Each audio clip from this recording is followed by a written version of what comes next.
coalition. I'd like to remind you all that this call is being recorded, and we will be posting it on our website afterwards. So if you keep your mics on mute, and if possible during the session, if you keep your cameras on, because then there'll be some feedback as to how people are feeling during the presentation. The format today, we're going to have a PowerPoint presentation by Tomas, and then there's going to be a conversation between Tomas and Scott Foster, and we'll finish up with an opportunity for everyone to ask some questions if you want to, if you feel you have a question you want to ask. If you think of one during the presentation, you can type it into the chat and we'll spot it there. The theme of today's call is Work Development Delivers High Performance Buildings. And we're very, very pleased to welcome one of Enniscorthy's own, Tomas O'Leary. He's well known to many of you. He's been involved in the UN's Buildings Initiative since the very beginning, going back to Brussels in 2015 with Richard Jancy, who gave our first webinar, Bob Cavey and Scott Foster. And that's what kicked off the entire program. So as I said, we're going to have PowerPoint presentation by Scott, by Tomas, and then we'll have an interview type thing between Scott and Tomas, and then it will be followed by Q&A. So don't be shy. I'm going to hand the microphone over now to Scott, but I want to thank you all for joining us today. It's really important that we have an audience here. We have people who are interested in to know what's going on. So it's great to have you here today. And I'll hand you over to Scott now. All right, thank you very much, and nice to see all of you. It's been a while for many of you. I'm very pleased that we've got Tomas O'Leary with us today. As Barbara Ann mentioned, our history goes back to 2015 when Bob Cavey dragged me off to Brussels, and Tomas just did a wow event that really launched the whole UN program on high performance buildings.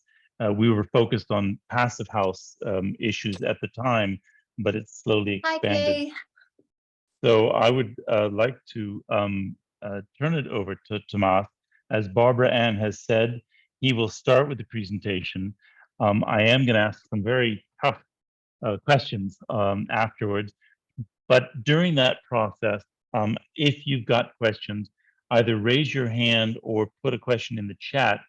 My technique is going to be to prefer your questions to my own. So don't be shy at all, and let's fire away. Tomas, let me turn it over to you, and you can step us through your presentation. The floor is yours. Thank you very much. Hopefully you're seeing my up screen there now. Yeah, we're seeing your email inbox. Yeah, that wouldn't be good. So let's not share that screen. We'll share your screen. Phone bill would be better. Yeah, okay. Still seeing my emails? So yeah, listen, great to be here, and great to see some old friends. I shouldn't less stress on the word old than friends. And I want to talk this afternoon about some really fun work and some interesting work, important work we've been doing with a lot of our partners over the last short while, really, and to set some context, and then hopefully to create a good conversation afterwards.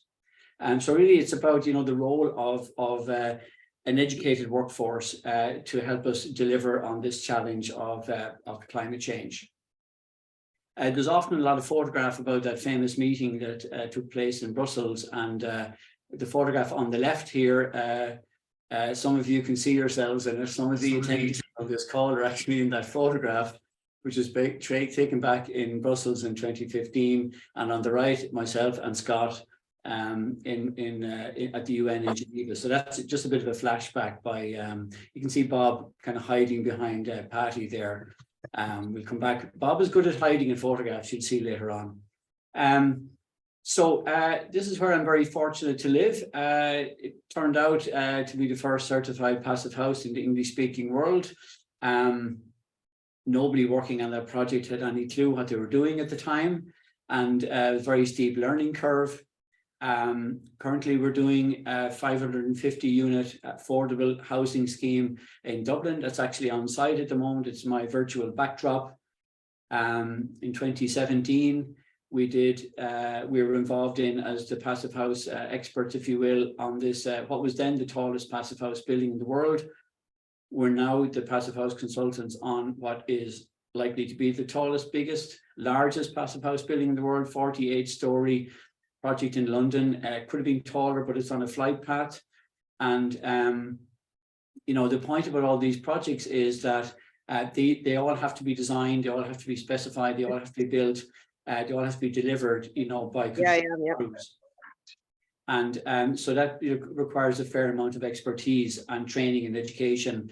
Another photograph here with Scott and Bob and some others, and Penn State, indeed, in my hometown of Enniscorthy. My parents got married in that church there with the steeple. And at the time we were showing you the site for what was going to be Ireland's first Passive House office building, where the UN Secretariat will hopefully be housed for this great initiative. And I'm pleased to say that that building has actually now been finished.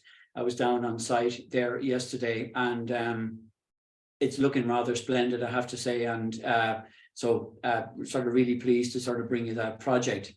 But the point is, as I mentioned already, delivering these projects, it does require a lot of education. And for most of these projects, it was the contractor's first time.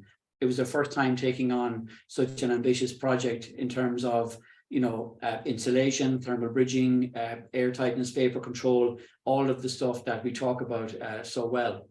So, you know, we have an overarching strategy in Ireland. Really, we want to try and deliver and develop ambitious training programs, and we do that through our partners like Laois Offaly Education and Training Board, who are here today. Delighted to see you here, Pádraig, and others. We want to get people excited about construction, quite honestly. You know, a lot of people think construction is just being down in the bottom of a pit, you know, surrounded by muck and by mud, and it's just like an arduous kind of, you know, not super exciting sort of career, if you will, which we know, in fact, in reality, you can have very exciting careers in construction.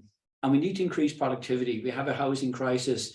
We have a housing emergency over much of the world, in fact, and we don't have enough labor to build the houses that we need. So we need to get more productive, and we need to increase output.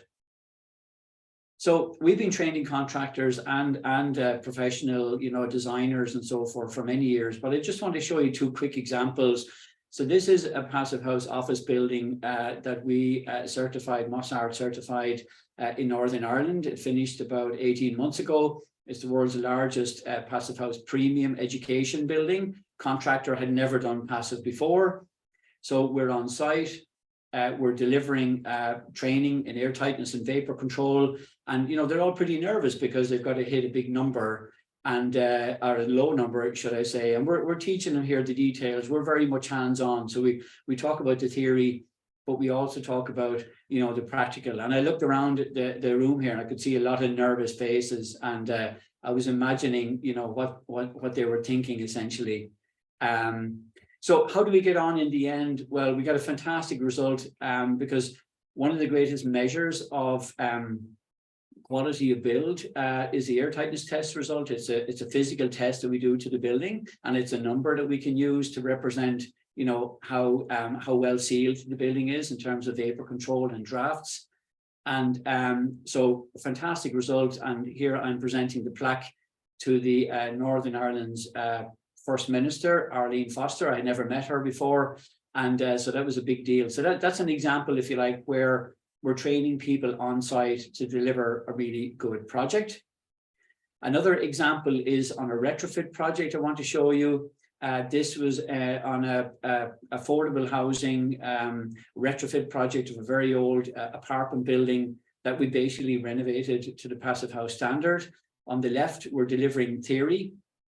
If you look at the floor, there are tea stains. So this training took place actually on the site as well. This is the tea room, if you like, for the contractors. And on the right, again, we're teaching them kind of first principles of air tightness and vapor control, and you know, really fun activities. And what was unique about this project was that we're delivering the training on site to coincide with the various phases of the project. And again, we ran the blower door test, and we got a really incredible number. The geeks in the room will get the joke here. 0.58 in terms of air changes per hour at 50 Pascal. So and all of these guys, they're excited. They get very involved in it, and they're very motivated, and they're very proud of it, and they talk about it, and they bring that with them on their future projects. So that's really very motivating. And again, there's the plaque, there's the ceremony. Carl here on the left was the clerk of works for this project, and he did a great job in kind of motivating everybody to do a good job. And really, it's all about people at the end of the day, and motivating people, getting them excited, inspiring to do good work. Now, they're pretty special, and we do that not so often, but we do it whenever we can. But obviously, it has its limitations, and we need to impact on more people. We need to inspire and educate, and work with a lot more people. So, and we've got a massive uphill challenge ahead of us. So in Ireland, we've got a population of just 5 million people, right? So we're a village compared to most of you where you live. And on the left here, we have a photograph of the energy rating of all the homes in Ireland, which is really an incredible asset, if you like. And you can see there's a lot of oranges and reds and purples there, which means that, the condition of Irish houses in terms of energy efficiency is not great. And we've 500,000 houses to retrofit. We've to put in 400,000 heat pumps. It's going to take a really well-skilled and significantly larger. We're going to need twice the amount of construction workers that we have right now. So the Minister for Education, Simon Harris, who I'm a big fan of because he's a very proactive minister, back in 2020, he decided, right, we're going to have 6 national centres of excellence, and we're going to visit the middle one, the middle star, if you like, in a few moments. And so these will be training centres to train up everybody involved in retrofitting and also in NZEB. Incredible facilities, amazing training programs, and training programs on every aspect, honestly, of construction that you can possibly imagine. And it's all government supported. So this is part of the Irish Housing for All strategy. So it's benchmarked at the very, very highest sort of Prime Minister level. So WWETB, Waterford, Wexford, ETB, they were first out of the traps. And this is an excerpt from the website. You can see all the different courses that you can do there. There's courses for plumbers, for carpenters, for plasterers, courses on ventilation, courses on retrofit, a vast suite of courses. And we were very involved in that. I personally was involved in drafting a lot of the skills specifications. And these are now national skills specifications that have been peer reviewed by industry stakeholders. And I want you to look at the table of contents there.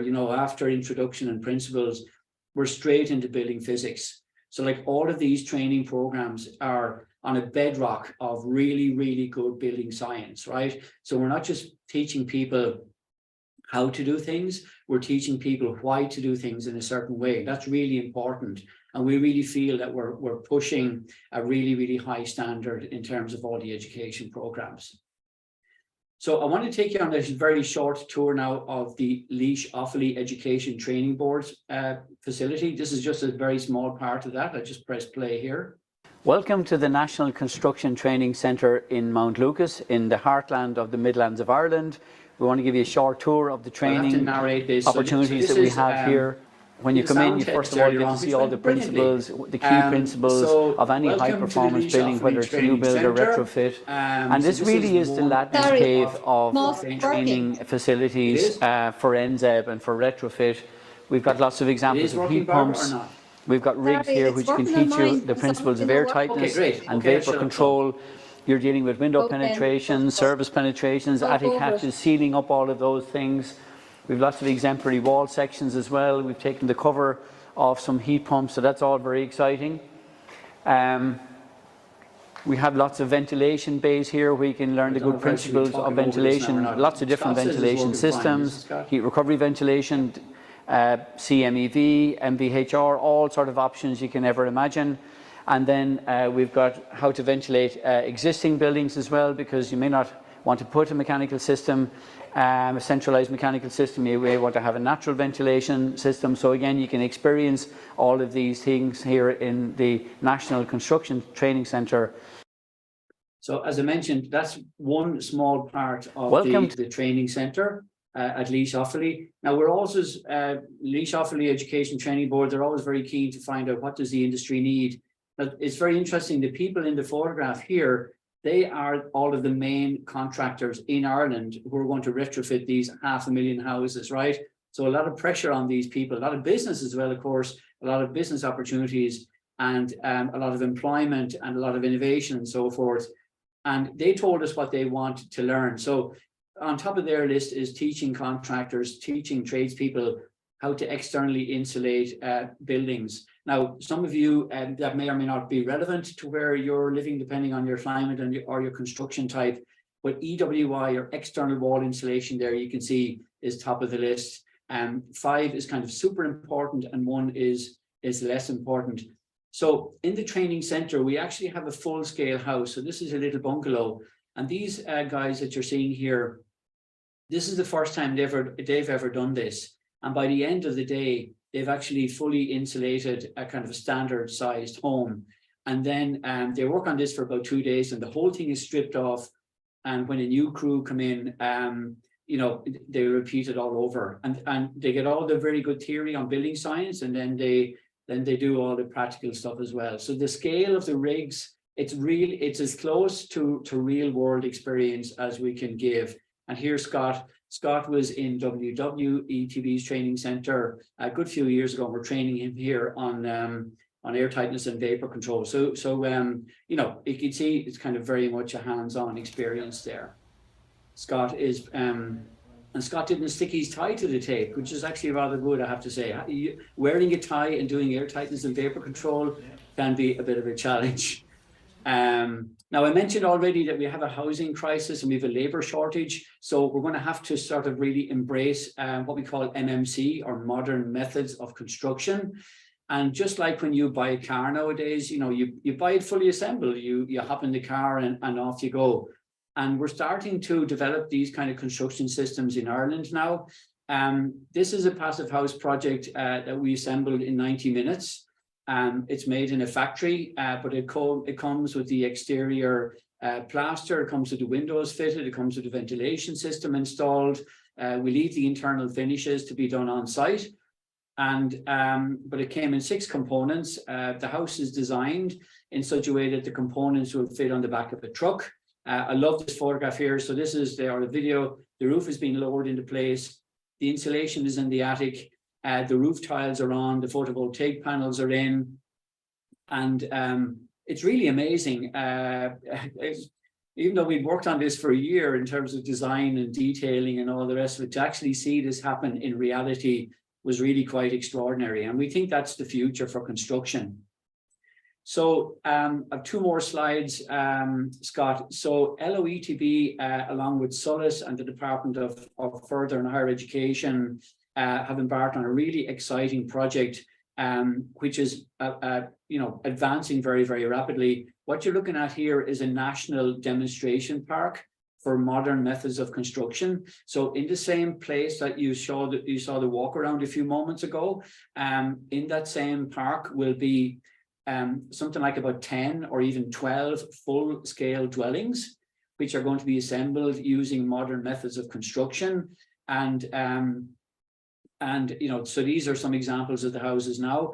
They're houses that are within people's reach. They're affordable. So you know, your average Irish person, they're not grand McMansions, you know, that are out of reach. They're so-called ordinary homes, ordinary dwellings that people can afford.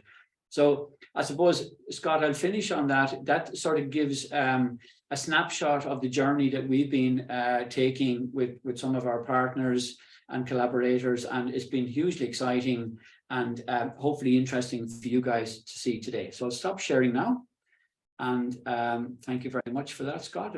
I'm happy to have some questions. Sure, thank you, Tomas. That's very interesting. You can see that you're quite the leader in the passive house movement. You're also quite the leader in the aggressive tie movement, but that's a different issue for a different day. I'm kind of interested, I'm very interested in the passion that you exhibit. What actually brought you to this space of passive house, of high performance building? How did you get involved? Yeah, good question. So in 2002, I was at a conference in the southwest corner of Ireland.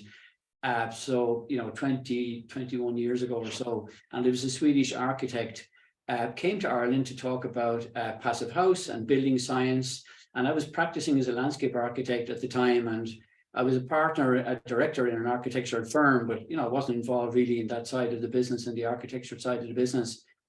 And the architect talked about building a passive house in Sweden, and he got a phone call from his customer to say, she felt her house was getting a bit cold. So he went out, it was minus 25 centigrade, and he went down into the basement, and the heat pump wasn't working. And she said, oh yeah, that stopped working about a week ago. So I'm sitting there in this auditorium, listening to an architect who designed a house that could actually remain comfortable for a week at minus 25 centigrade.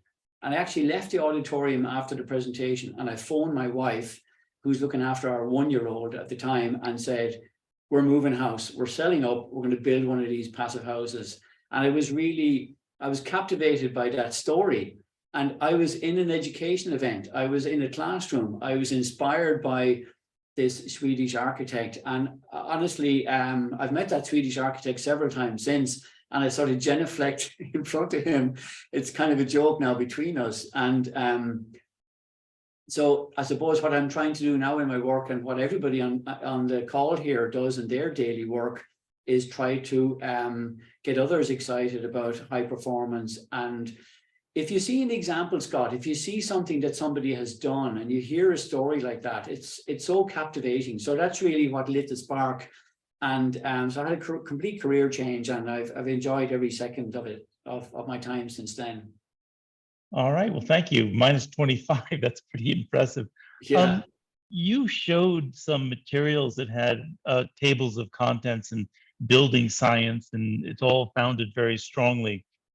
So I've got a question that's got two parts to it. One is the importance of understanding building science. If we want to reduce carbon emissions, what role does building science play? And then the second part of the question is this issue of standardizing curricula. We developed in collaboration principles for the outcomes that we want from buildings.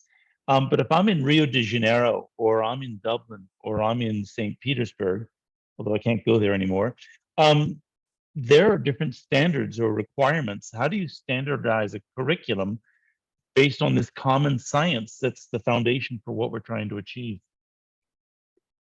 Yeah, so I suppose building science, your first part of the question is on building science. And, without building science, you're really just kind of fumbling around in the dark, and you're sort of guessing, what should I do here?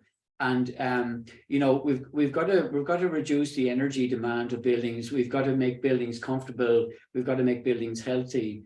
And you can only really do that if you base all your decisions on sound building science. There's a lot of experts out there. There's a lot of experts down the pub. You meet a lot of experts in the street, in the coffee shop, and they all, everybody's an expert nowadays. But I think, if we've got to go back to first principles. And I remember, Scott, the very first course we ever delivered with LOETB, it was a class of people who traditionally have been working on peat harvesting in the bogs. And we have to stop harvesting peat now because of the carbon emissions from that. So they were basically coming back to school, if you will. A lot of them were in their 50s.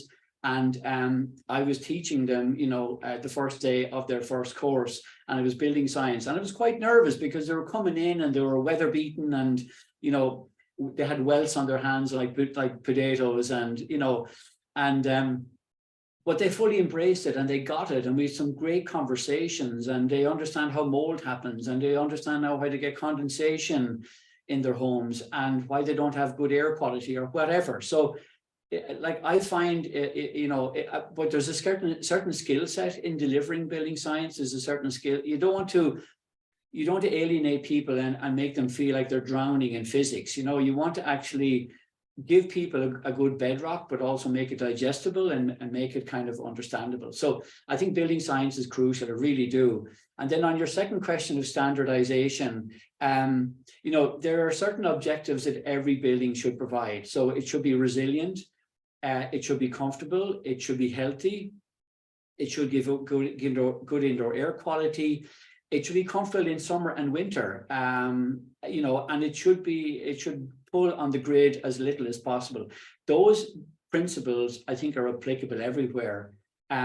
We do a lot of work in the United States. We do a lot of work, you know, various parts of the world, and obviously everything we do is climate specific. So, for example, if we're doing work in New York, we've got to be conscious of overheating in the summer and humidity control because of the high outdoor relative humidity in the summer, whereas that's, you know, not so much of an issue in Ireland. So, you know, you've got to localize it, but at the very, very basic point, you know, buildings need to be well insulated, need to be air sealed, need to be protected from condensation, you know. So definitely we need a climate specific approach, but there are certain principles which are universal, I feel. That's interesting. You have mentioned a whole series of outcomes that we should be able to expect from properly done buildings. And you showed pictures of people who are measuring air changes per hour and things like that at the moment of construction. Is it going to be possible to record, to measure, to report on the performance of buildings in kind of a common way? If our objective is to change how buildings are done at a global scale, and we want to show improvement to politicians for policymakers, regulators to set standards, etc., we need to be able to show that we're delivering on our promises, not simply hand the keys and say this meets our modeling that we've done, but actually we can measure and prove that over 3 years, over 5 years, over 10 years, this is a superior building. Do you have any thoughts on how something like that could be put in place? Is that doable? Yes, it is. So there's a couple of aspects there, Scott. You might remember I showed a map of Ireland, the Republic of Ireland, and it was all these kind of blotchy colours with yellows and pinks and a bit of greens and some yellows and so forth. And that is literally a snapshot on the energy performance of the dwellings in Ireland right now. If you build or sell or rent a property in Ireland, it must by law have an energy certificate, and that energy certificate is published and it ends up on that map. Okay, so so what we need to do is we need to change that map entirely to green, and that's what the government's objective is now. We need to change it from orangey, pinky, red to green, and actually that's happening, and that map is updated all the time. So if we were to come back here, Scott, in I want to say 10 years time or 15 years time, that map will look completely different. It really will, because this is national policy now. And, you know, I know in cities like New York, if your building is over a certain size, you actually have to publish your consumed energy, actual energy that you're using. So that's kind of another way to do that. The map that I refer to, just to be very clear, so I don't mislead anybody, is based on an energy model. So it's not based on energy measured. Mm-hmm. So that's a harder issue to reconcile. This will surprise you. We're only introducing smart meters at the moment in Ireland, Scott. So up to recently, you know, most meters were those kind of simple spinny round ones. And so, you know, in the next few years, every home in Ireland will have a smart meter, and and we're going away from oil and gas boilers. So from next year, I think it is, you won't be allowed to install an oil or gas boiler in a new dwelling. It just won't be allowed, it won't be possible. So we're moving towards all electric buildings, and we'll have smart meters. So you can see where this is going then. So we can really then take a snapshot and see what the actual, you know, measured performance of buildings is. And I think that's really important. I'm going to ask you one more question, but then we've got a whole series of great questions coming in the chat. I'll turn to those. But if you're going to be doing what you described in Ireland of turning the map green, and there's a certain way of going about measuring it and reporting it.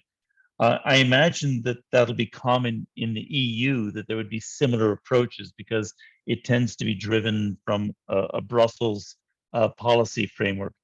But wouldn't it be nice if Canada, the United States, Zimbabwe took a common approach to how you report the performance of buildings, not just on energy, but on the spectrum of outcomes that you laid out a moment ago?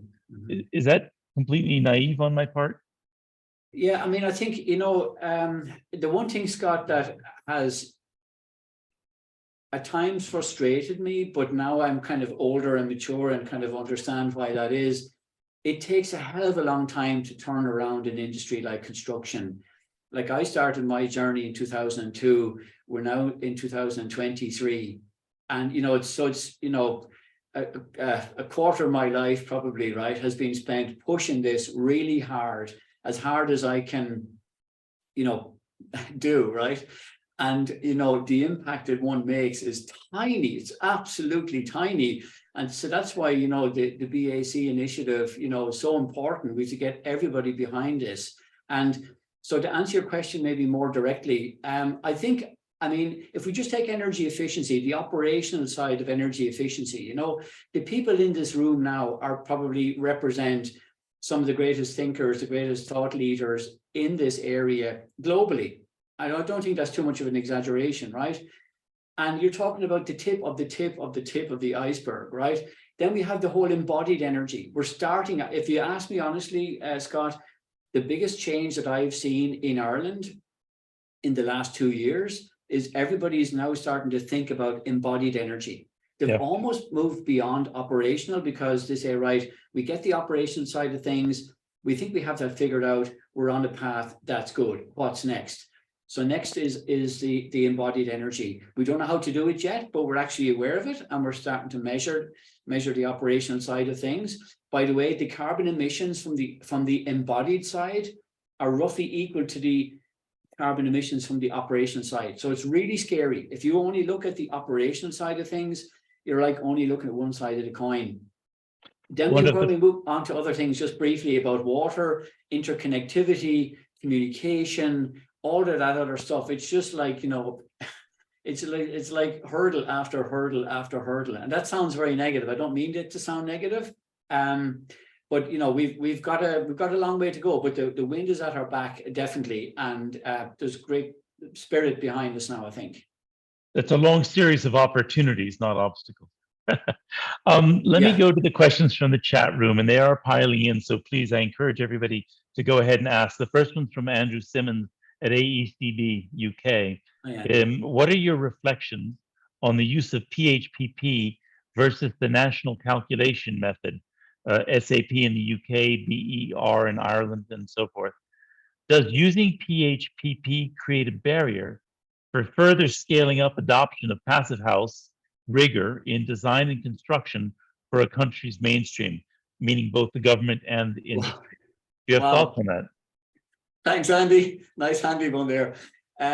Wow. I mean, it's not even like comparing apples with bananas, because they're both edible. It's more like comparing apples with a cement mixer or something like that.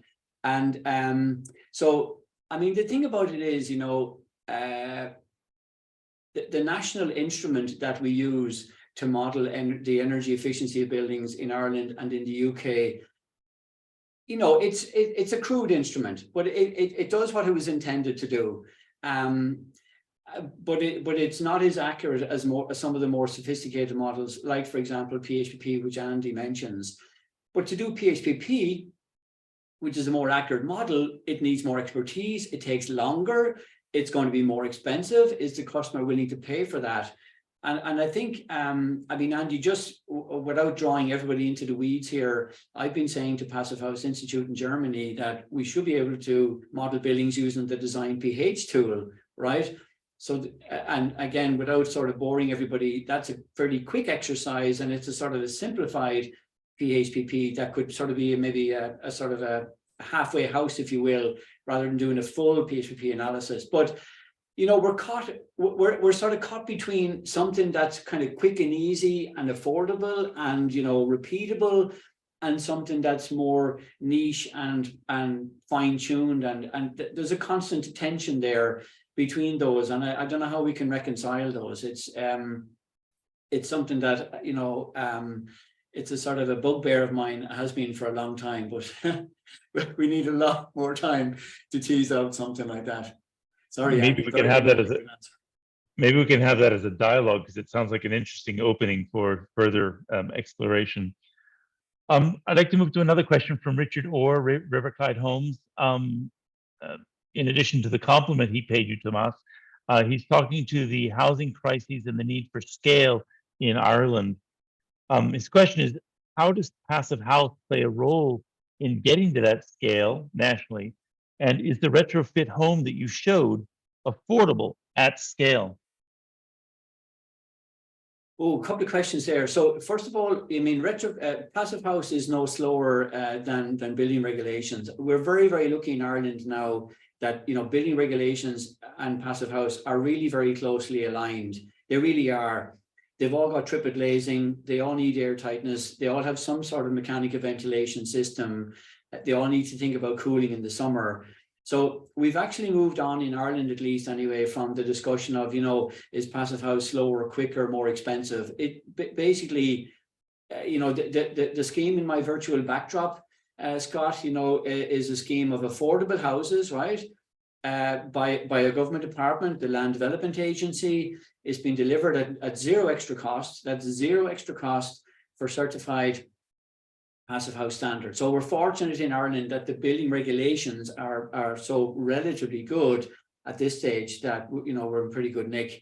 On the retrofit side of things, you know, I mean, there's huge questions here. You know, I mean, some people do shallow retrofits, some people do deep retrofits, and I think it's a mistake to do a shallow retrofit, because if you do that, you know, you're never going to have the heart to do it again on your own home. You know, you're going to say, look, we did that 10 years ago. I'm just not going back and doing that again. To retrofit a dwelling, you know, to the Passive House standard. So Passive House has a new build standard and it has a retrofit standard. The retrofit standard is called EnerFit. And it's quite, I would say, more relaxed. It's quite a bit more relaxed than the new build Passive House standard, because there's an allowance for the difficulties and the challenges therein.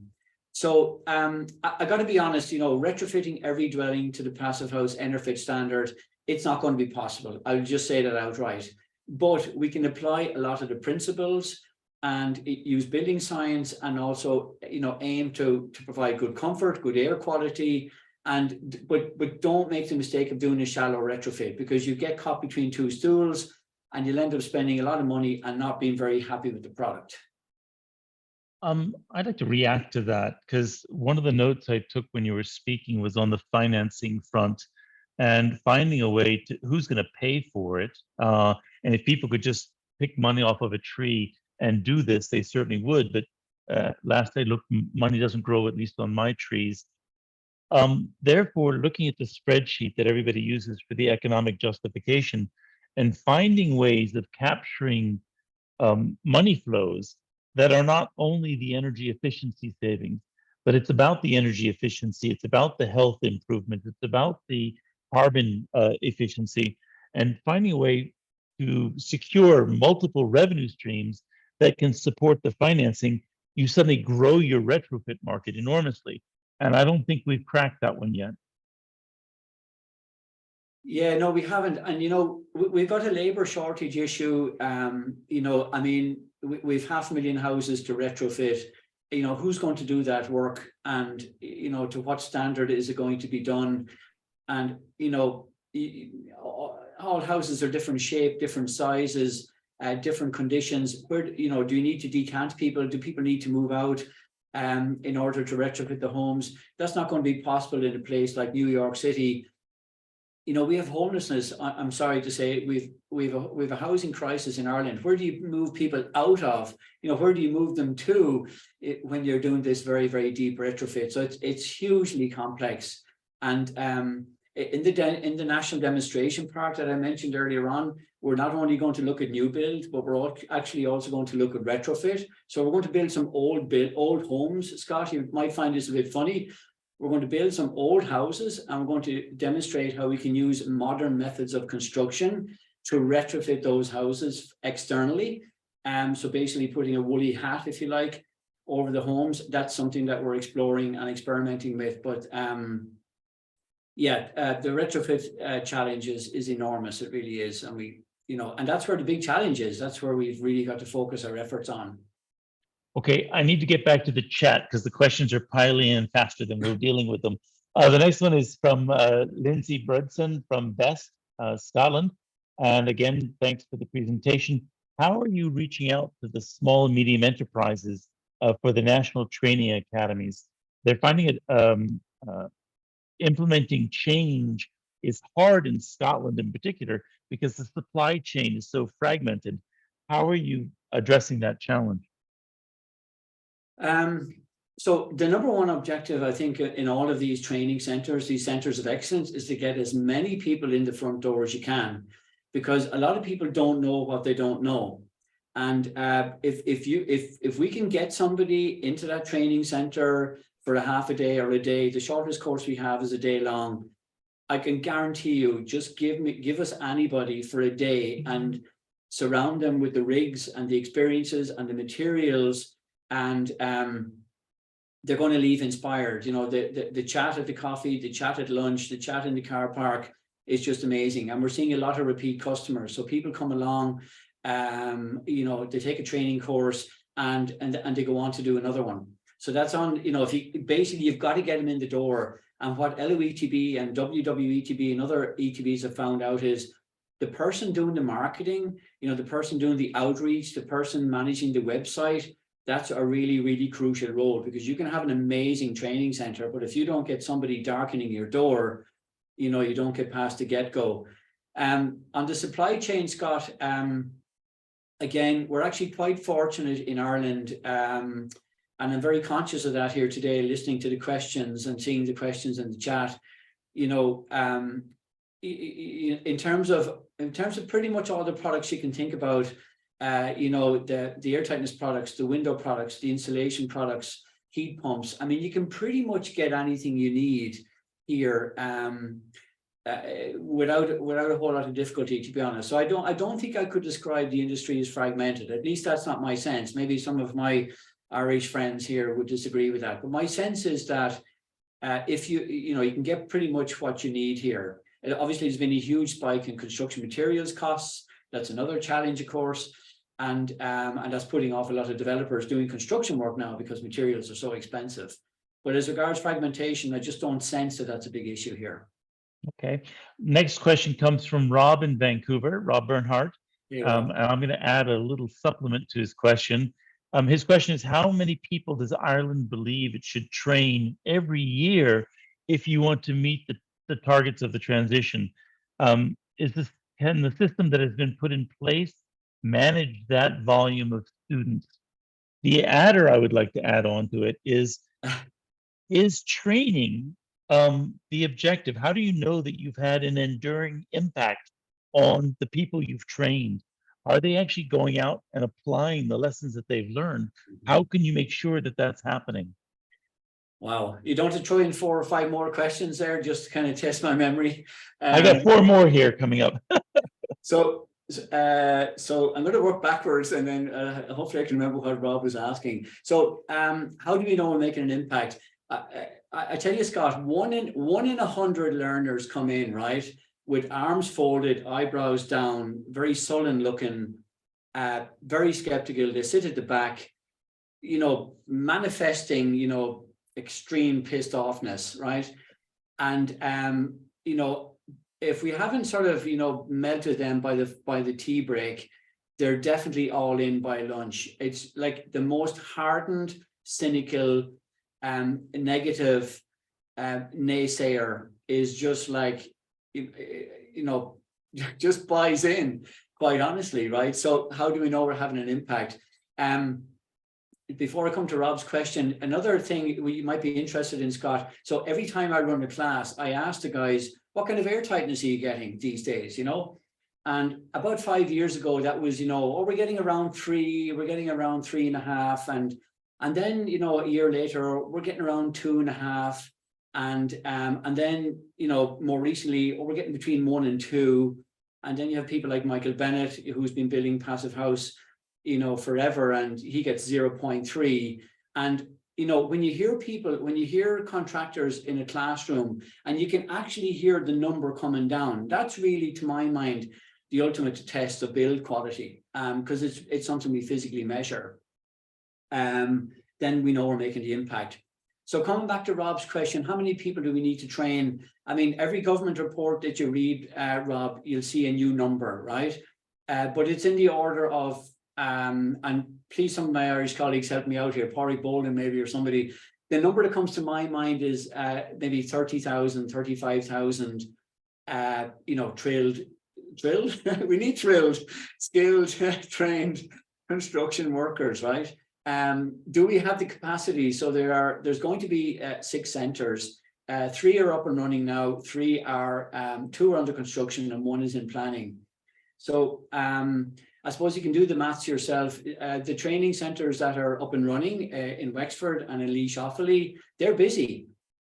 I mean, in the Midlands one, in the LOETB, there are maybe there's maybe 6 full-time trainers there, 7 full-time trainers training classes, you know, week in, week out. So the throughput of numbers is quite impressive. And pretty much no matter where you live in Ireland now, Rob, you're going to be probably 90 minutes, maximum 90 minutes away from one of these amazing training centres. So, I mean, hats off to the Irish government. They got out the checkbook and they've just made it happen. And actually, as an Irish person, I'm really proud of what the government are doing on that. So good. Yeah. Let me keep going. Actually, there are a number of comments that don't necessarily have questions. You might want to react to them. Jeff Colley observes that the map is a bit misleading because the changes in color would happen because the EU is requiring member states to recalibrate building energy ratings. And if the electricity is getting greener, the ratings of all electric homes are going to get greener, even if you've done nothing to the building. So you've got to be cautious with the maps that you're presenting. Yeah. Um, Yeah, sure. So, Jeff, how are you? Jeff is always one down in the weeds like myself. Yeah, So I I'm didn't sure, I didn't Jeff, say misleading to us, just to be clear. Yeah, no, exactly. So I guess, Jeff, we just need to calibrate the map so that it reflects those changes. So one of the things that Jeff is talking about is we're cleaning our grid, right? So the grid was very dependent on oil and gas in the past. Now we're having more renewables, and this will give our foreign friends a bit of a laugh. You know, we're going to have solar. Imagine solar electric on our grid. So basically, as the grid gets cleaner, the primary energy factor comes down. And so Jeff is right. I mean, if you did absolutely nothing, because the electricity that you're consuming is cleaner, has fewer emissions, then you know, on the face of it, it looks like your home, your building is doing better. So of course we'll have to recalibrate that, Jeff. But the point is, like, there's a national system for measuring, if you will, the efficiency of buildings. Not measuring, that's not true. For modeling the efficiency of buildings. So it's a really good starting point, I feel.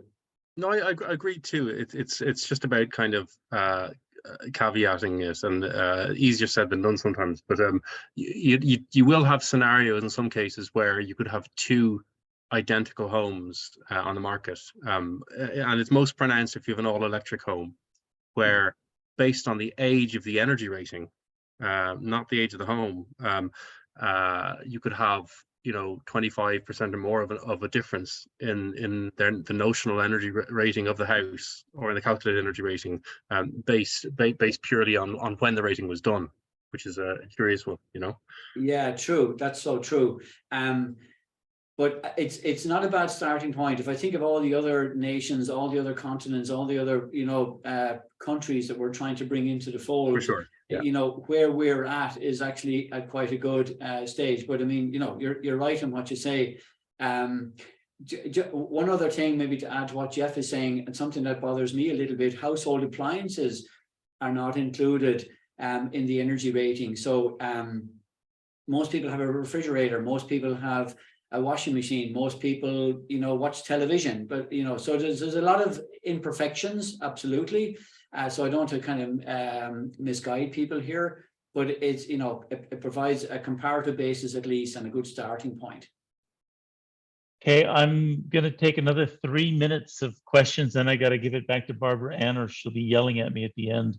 The question from Ken Levinson, a Passive House Network. Again, coming back to PHPP, that in the States it's being accepted in some jurisdictions for code.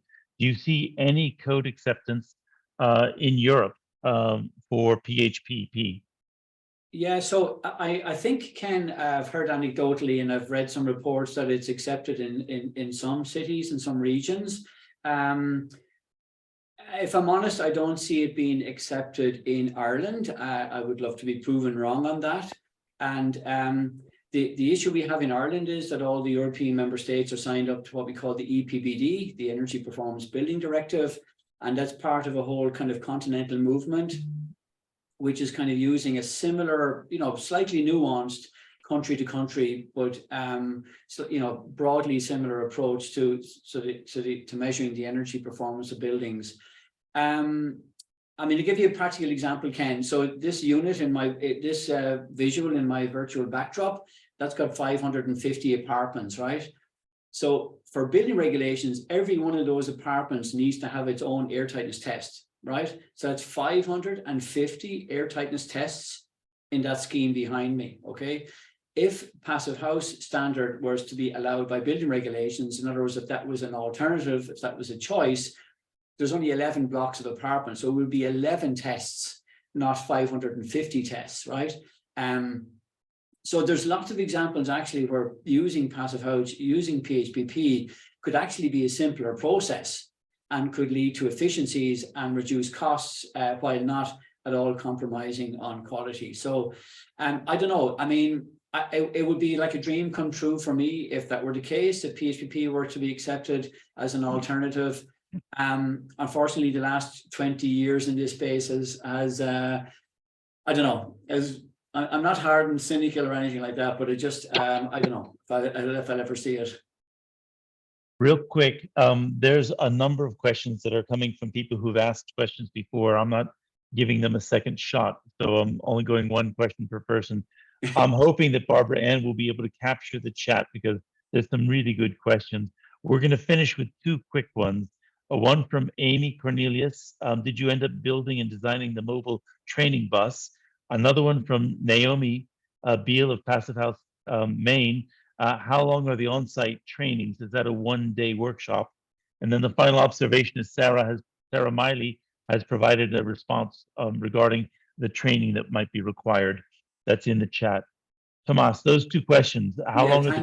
Thank you, Sarah, for coming in. I'm delighted you're here, Sarah. Yeah, so 50,000 trained construction workers is what we need. That was a question from Rob Earnhardt earlier on. So, Scott, sorry, I got distracted by the chat. I should never look at the chat. So Naomi, so Amy was talking about the training truck. Yes, so we're still working on that, Amy. So you've all heard of the idea of a mobile library. If you live in a very isolated area, you know, the library comes to you. And again, with LOETB, we're exploring this as an option. We've done a design for a truck. And the idea basically is that, you know, you could bring the truck, whether it's a 40-foot or 20-foot truck, whatever, to a construction site. Because a lot of, and this goes back to the capacity issue, Scott, a lot of people actually, the main pressure on construction workers is they can't get time off. They're not allowed to leave the site, you know, to go to a training center. So we're still working on that, Amy. The wheels haven't fallen off the wagon yet. So hopefully we'll get to that. Naomi's question, and Amy, Naomi, so sorry, but I got distracted. Just give me Naomi's question again. Sorry, Scott.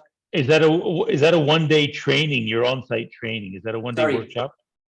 So at the training center, we have a fundamental awareness course, which is 1 day. We have an external wall insulation course, which is a week long. We have even longer courses for people who are unemployed, maybe are on social welfare, who may be coming from a different skill set.